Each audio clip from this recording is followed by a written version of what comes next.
Welcome to DVC Alumni, where every story inspires the next. The Alumni podcast where you get to hear the inspiring stories and transformation that DVC has had to offer its alumni. And now, on with the episode. All right. Okay. And we are live here at DVC Alumni, where every story inspires the next. And we have here Chef Aaron. Why don't you go ahead and introduce yourself? Hi. Yeah, Chef Aaron Prater. I'm the faculty chair for the hospitality department. This is my 4th year and excited to be here. Cool. Well, we're actually very excited to have you here too. And not just on the podcast, but I know you brought a lot of change to the program. But let's talk briefly about how you got here. Sure. So where'd you grow up? I was born in New Orleans, moved from there at about 10 years old, but my family, extended family is still down there. Grandfather was still down there, owned a shrimp boat. I'd spend my summers down on the Gulf Coast on a shrimp boat and, just immersed in that food culture. Graduated high school in the Kansas City area, lived in that area for a while, joined the Marine Corps, spent time as a journalist, about 7 years in the Marine Corps, traveling around Asia and Australia. And in that world, I was, when you're a journalist in the Marine Corps, you don't get like a chow hall card like everybody else. You have to like feed yourself, because typically, Marines go out, they do their job in the morning, then they take a break and they go to lunch and they come back and do their job. We would go out with the Marines in the morning and follow them, take pictures, record stories, whatever. And then while they went to lunch, we would go write the story. So we would have to kind of fend for ourselves when it came to food. So we got a stipend to kind of fend for ourselves. And I would spend my time going to the markets in Thailand or Hong Kong or Japan or wherever I was, trying the local food and local ingredients and things like that. And in that process, I discovered beer. I really, really wanted to be a brewer. When I got out of the Marine Corps, that was my dream, was just to work in a brewery. And I could not get a job to save my life anywhere. So I ended up taking a position as a marketing and brand manager for a wine import company that specialized in Australian wine. And it was just a rabbit hole that I dove headfirst into. Studied a lot, got my certified specialist in wine, my level 1 sommelier certification, named top 10 wine minds in Kansas City. Really loved that, but I hated chasing a sales goal. So I found myself spending more time in the kitchen talking to the chefs than out front talking to the manager trying to sell wine. So one day I just quit and went to culinary school. Yeah. And loved it. Fell in love with, I knew I loved food already because of my background, but really just loved the kitchen.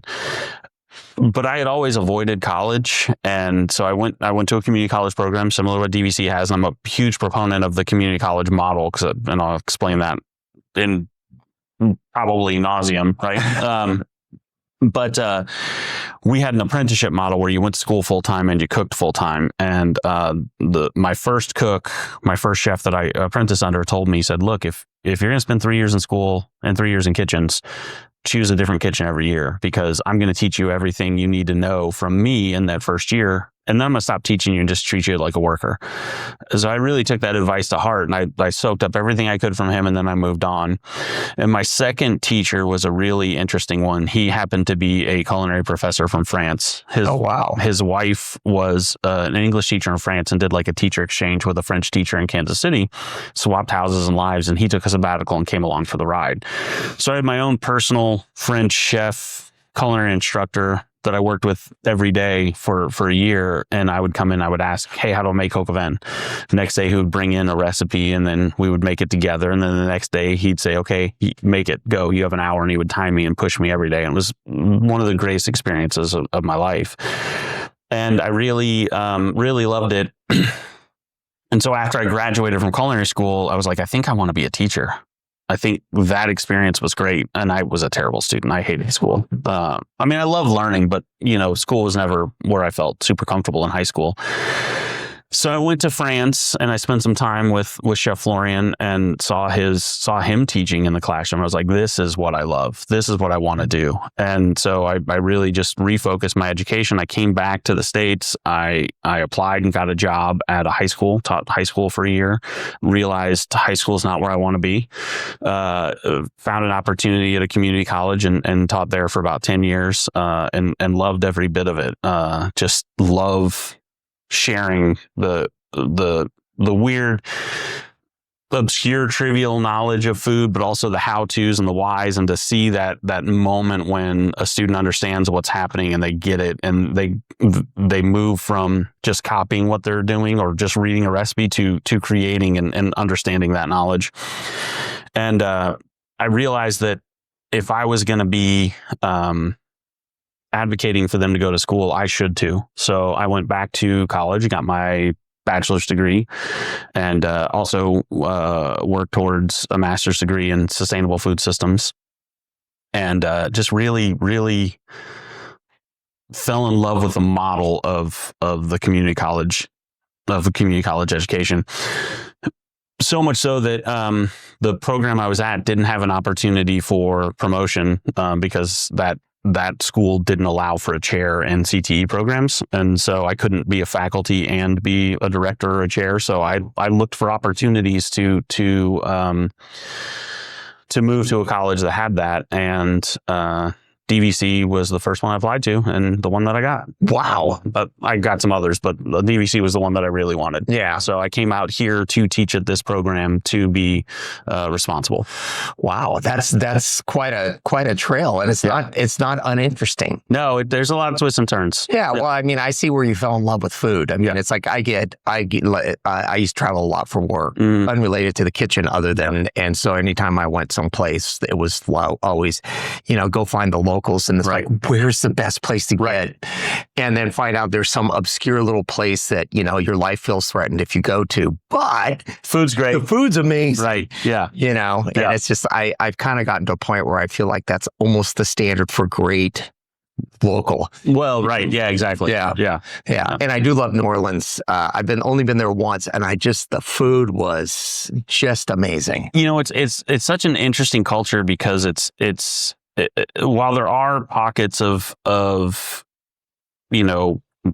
I guess Native American cuisine, not Native American, but Native U.S. cuisine. You've got some elements of like the pastrami sandwich in New York, or you've got, the Italian beef in Chicago. New Orleans is the only place that has like a true food culture that is born and bred there and distinctive of that place. And there's a lot of reasons for that. So there's nothing like it in the world. Yeah. Well, and I do like the barbecue in Kansas City also. Well, that's because it's the best. Well, it depends. It depends. We could argue for hours about that. So that's an amazing road getting here. Yeah. I love that you fell in love. Well, and I think your comments about not being great in school, not loving school until later. Yeah. Is, I think, the story of DVC, because there's a lot of students that come here. I mean, I had Casey on earlier, and I got to put that podcast up, but he's an example of that, where it's just later on in life, you go, gosh, I have now found what I want to do. Yeah. And so then you figure out a way to make it work. So, well, I think that's the great thing about the community college model is the barrier to entry so low. It's easy to explore. It doesn't have the sort of overwhelming, like, oh, I have to figure out my future right now.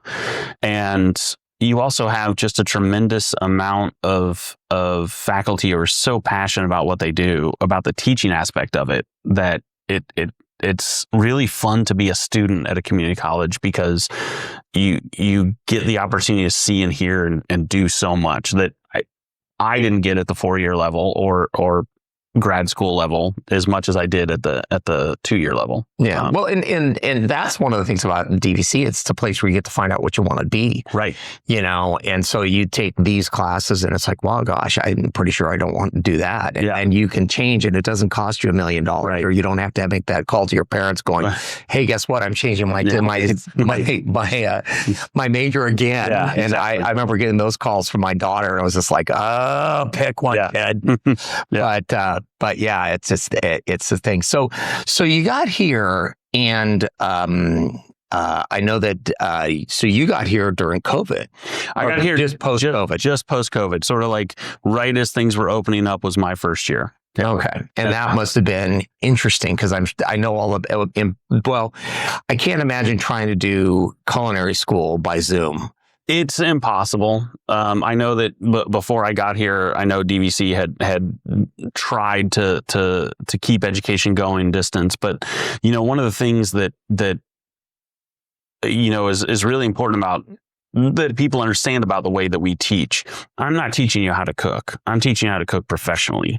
Your home stove is never going to get as hot as a commercial stove. Those pans that you have don't work the same way. The way that we set up the kitchen for commercial cooking is not the same way that you set up your home counter for cooking. So we can send you home with ingredients and we can give you recipes, but then you're just learning how to cook at home. You're not learning how to cook professionally. So it is a fundamentally a model that does not work 100% distance. Mm-hmm.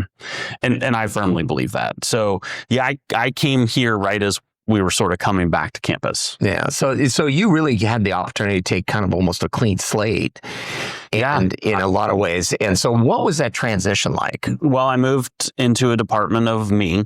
There was no one here. We had some adjuncts who were amazing, and I really leaned on them a lot. In fact, Dave Crave is still here doing great work for us. I think he's been here forever. Yeah. So, but yeah, it was hard. I was teaching every class that we offered. I was here 13 hours a day. Our old model was also a production-based model, so the students were in class 5-6 hours at a time. And so we were running class from 8 a.m. to 9 p.m. Oh my God. 3 days a week, 4 days a week. And so I was here in the classroom 13 hours a day. And that had been built on sort of a need to feed people. But we pulled away from that because there's some fundamental flaws when you start trying to teach that way, because it becomes an exploitive model where the students become free labor and you start paying attention to sales, not learning. And so, one of the mottos we've accepted in our department is food is a byproduct for us. Our product is the student. The food that the students make is then a byproduct. If we can turn that into a way to make some revenue, if we can turn that into a fun pop-up or something, great. But that comes after we teach them, right? Mm-hmm. Teaching is what we're here to do.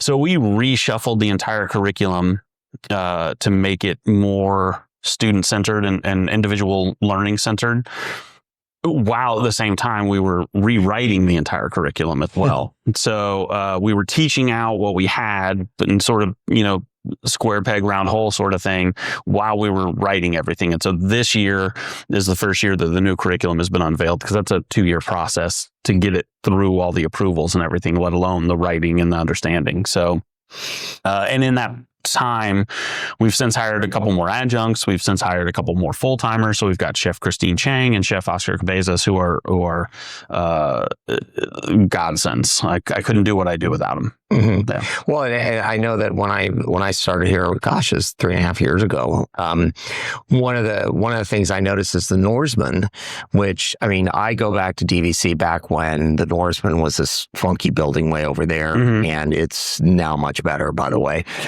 Thank you. But it was only open in the fall or the spring, because you had to have students learn it enough to. And I was like going, oh, okay, yeah. And that's sort of the model we're going back to. So we will be open in the fall, but since we had to shift all the curriculum around, we had to sort of build the students back up to where they're capable of operating. I could put them all in the kitchen now and say, make this, do this, let's serve this. But again, that doesn't teach them the way that they need to learn. So we're it's a stair-step model where they build on everything to the point where that's more of a capstone, where they're employing all their knowledge of, food and beverage and pastry and service and hospitality and purchasing and all those things together to create a restaurant experience. And if we put the restaurant experience at the front, they don't have the context for it. Mm-hmm. For it to really sink in and matter. Yeah. So, well, I'm thinking back to learning cooking. So when I started trying to learn how to cook. This is before the Cooking Channel and all that stuff. There was only PBS. And I remember seeing, by the way, I had a hard time cooking Uncle Ben's converted rice. Sure. So it's just, that and the mac and cheese, Kraft mac and cheese, and that was a bit of a struggle. It was a bit of a stretch for me. But I remember I saw this chef, Michael LaMonaco, and he owns a restaurant under the Brooklyn Bridge. And he said something, he was on PBS, and he said, if you learn a recipe, you've learned one dish. If you learned a technique, you've learned 1,000 dishes. And I really took that to heart to a point where, I took way longer than if I'd taken a culinary class, but it's like I'll bump into something that's interesting, like a flavor or something, like, oh my gosh, I could do this and this and this and this with it. And I found it to be a much more interesting culinary journey, which is kind of like I do barbecue. Yeah. When I say barbecue, I mean the actual, smoker. Yeah. We'll talk real barbecue. Yeah. But unlike barbecued shrimp in New Orleans, which I learned is not that same thing, but it's good. Yeah. Not at all. But yeah, that's been a whole thing. It's just like learning that first step to then build on top of that, which sounds like a much better model. Well, and that's really, we're college, we're here to impart knowledge, and that's really our focus is we're teaching you, the contextual things about food, not just how to cook. In fact, culinary schools forever have done a really good job teaching the how to cook an egg, how to sear a steak, how to saute mushrooms. What we're really trying to do with our new curriculum is add the whys. No. Why to cook that? Why to pick that cut of meat to cook that way? Why to cook that egg that way for that dish? And that comes from, one, understanding those techniques, but then contextualizing those techniques with, the information of like the social or the environmental or the economic impacts of those things, and how did that cuisine develop? One of the reasons New Orleans has such a unique food culture is it's fairly old, but also has been isolated a few different times and had such different influences that it was sort of this little pocket. Whereas the rest of the U.S., we kind of grew up and developed our food culture around the same time as Transcontinental Railroad, around the same time as refrigeration, and so we've never had to ask the hard question of, well, what does Pleasant Hill taste like? Right? We don't know, because no one's ever had to ask. Because what do you put on your pancakes? Yeah, well, maple syrup. Everybody does. What's the maple trees around here? Well, they're not here. Exactly, right? And why? Why aren't they here? We can plant maples, but to get sap to run, you need extreme cold. And so everybody loves syrup. And so we import that syrup from Vermont or Canada or wherever down here. And so even though, that it doesn't live around here and the food didn't develop around here, we've never had to find us a local solution because we've always had that convenience. And so American food culture is really unique in that way. It's in some ways kind of homogenous. Yeah, it is. And to your point about New Orleans, I hadn't thought about it being so isolated, but it's like basically you have these times where everybody showed up and then stayed. And then they got cut off. So like there's the Cajuns, which came from Acadia, and then you have the Creole, and then you have, and then you have a mishmash of variety of other people, and they all bring their, the African cultures and stuff like that. And it makes for just an amazing bunch of food that tastes like New Orleans. Yeah, absolutely. And the only other thing that's like that is barbecue. Yeah. Because you get very regional about barbecue. Well, and if you go back to barbecue and where it came from, and how it developed, there's some really interesting stories there. That's part of that, actually, that Creole culture. What we consider barbecue today was actually a process that was used by the Arawak and Taino Indians, which were the indigenous peoples in the Caribbean. And that was brought in through that Middle Passage Columbian exchange process that we love to talk about and show how did the plate that you're eating or the plate that you're cooking, in our case, how did that plate develop? Where did that come from? What are the influences? What was Italian food like before 1491? Oh, yeah. Because they didn't have the tomato. Yeah. So we instantly associate Italian food to red sauce, but they existed for centuries without a tomato. So what does that food look like? Yeah. those are important discussions to add context. And I think having those discussions reinforces that fundamental technique and learning that the students have. Well, yeah, and I hadn't even thought about what Italian food looks like before 1491. My father-in-law is Italian. My wife is Italian, and she actually is a pretty good Italian cook. And it's like one of those things where it's just that's kind of a given. It's like Sunday sauce. Absolutely, Sunday gravy. Yeah, Yep. Sunday gravy. So, which is one of my favorites. It's every fantastic. chunk of meat that you got in the house in there, and then you boil it all day. Yeah. So and that's important, but it also, I think, it highlights how homogenous American food is. Yeah.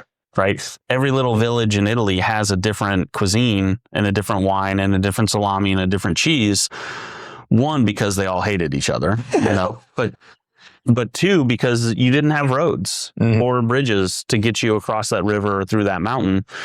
And so they had to develop something. We don't have to. We can just say, oh yeah, ship us another case of maple syrup. Yeah, well, we can, in some ways with the Italian cuisine, it's like we thank Chef Boyardee, which he actually brought Italian cuisine to the masses here tonight. So we got to thank him for that, even though people make fun of this canned. Hector Boyardee was a very important piece of that. Yeah. Yeah.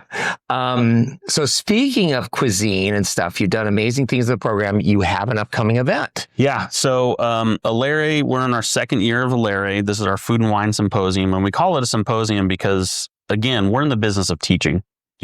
Fundamentally, that's what we value. And, as part of a community college system, we think it's the greatest asset any college has is this amazing brain trust of all these faculty. And we wanted to share that we want to have these types of conversations. We want to share with the broader community at large. And so it's your typical food and wine event where we've got tables of wineries that have been very gracious to donate their product and tables of food from these amazing vendors that are going to be there working with our students. And then we also have, some student tables where the students are making food, so you get to see the student food. But sort of off to the side, but I think just as important as all of that is a series of interdisciplinary lectures that we're pairing chefs and winemakers with college faculty from other areas. So for instance, I'll be doing a lecture on oysters with John Freitag from marine biology, and we're going to talk about sustainable Northern California seafood, where oysters come from, how they live, and then what to do with them. And you're going to try oysters, but we're going to pair it with this beautiful unoaked Chardonnay from a winery up in Napa that has been a huge supporter of the program. And that's just an example of reinforcing that education for the students. Once they understand an oyster, they can do more things with it. And so we've got film studies professor Amber Shields talking about the movie Sideways, and we're partnering her with Duckhorn, which is a famous Merlot producer, to talk about how this narrative concept in the movie Sideways, or in the book Sideways, derailed the entire Merlot industry in the 2000s. Really? I went from selling cases of Merlot, hundreds of cases of Merlot a month, to selling maybe 2 cases of Merlot a month, and overnight. And everybody in the wine business knows exactly what I'm talking about, right? And all because of this one movie. So, that's an important thing for our students to understand. Why does Merlot not sell like it used to? Or why is Merlot not as popular, even though it's a delicious grape? And here's one reason why, or here's a major reason why. And so those are the sorts of things that we want to provide not only to the students, but also to the community at large, and see that hospitality and food, we're a truly interdisciplinary or multidisciplinary subject. And we value those contributions from those other faculty, and we want to share that with everybody, the community at large. This sounds like a lot of fun. So it is. We will put a link to the event. When is the event? It's Sunday, April 26th. Okay, cool. So it's coming up. folks. Yeah. So yeah, I better get to editing. Buy your tickets. Well, we're going to get to that. So buy your tickets. We'll put a link to it in the show notes. I'll put it out on LinkedIn and stuff like that. Perfect. So I'll be excited. So what do you see after Alere? What's after that, and what do you see as the future for the culinary program at DBC, the hospitality program, I should say? Yeah. So we changed from culinary to hospitality for a couple reasons. One, the broader umbrella that we're sort of categorized under is hospitality. Culinary is a subset of hospitality, but also, we have a baking and pastry program. We have an associate's degree for transfer that's food and beverage based, and those are not culinary programs. So culinary is only a part of what we do. We're this bigger thing. So hospitality encompasses that. But also hospitality is a philosophy. We're welcoming nurturers, and I want that to infuse our entire department, not just when we're opening to the Norsemen, but everything that we do. So we're moving to that hospitality name. Our new curriculum, we got a grant to do a zero textbook cost program, an OER program. So we've done away with textbooks. The faculty and I have written recipes and content for these courses. We'll be unveiling that for students next year. And so it'll be a complete package that brings in that interdisciplinary, but also, it's more global inspirations, right? All culinary schools have been focused on French food because French food it's the language of the kitchen, but the French are the only ones to codify cuisine. They're the only ones to say, here's how you do this. Here's what this is. Everybody else, you talk about your family, right? Who makes the best red sauce?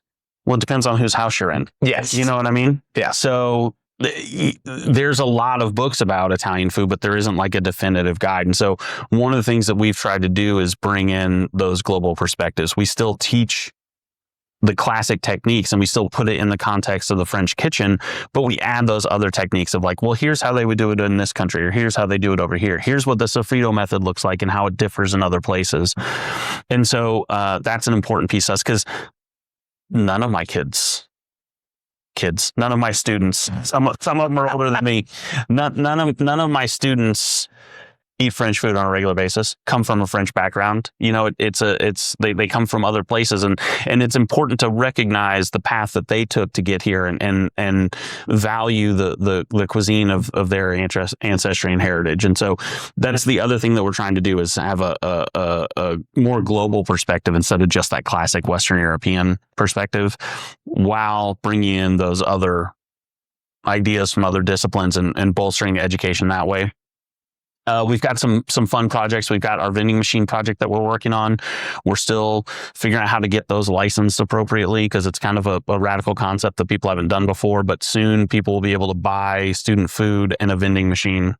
And that'll be ready-to-eat foods, like little snacks and sodas that they make, or it could be like ready-to-eat foods like sandwiches and things, or it could be take-home food that you finish at home or you just heat up. So those are going to be really cool.